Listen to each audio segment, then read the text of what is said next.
చాలామంది సాధన అంటే మళ్ళీ మళ్ళీ చేయటం అని అనుకుంటారు. అది ఒక భాగం మాత్రమే. సాధన అంటే లక్ష్యాన్ని స్పష్టంగా నిర్ణయించుకోవటం. దానికి సరైన మార్గాన్ని ఎంచుకోవటం. ప్రతిరోజు క్రమశిక్షణతో పని చేయటం. తప్పుల్ని గుర్తించి సరిదిద్దుకోవటం. మెరుగుపరచటానికి తపన అవసరం.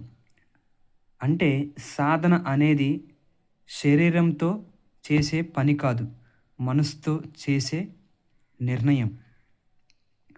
మన మెదడు ఒక అద్భుతమైన యంత్రం.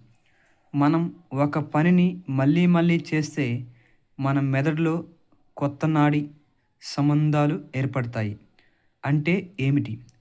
మొదట కష్టంగా అనిపించిన ఆ పని కొంతకాలం సాధన చేసిన తర్వాత సులభంగా అనిపిస్తుంది. ఎందుకంటే మీ మెదడు ఆ పనికి అలవాటు పడింది. అది సాధన యొక్క శాస్త్రీయ శక్తి. కొత్త పని మొదలు పెడితే ఉత్సాహం ఎక్కువగా ఉంటుంది.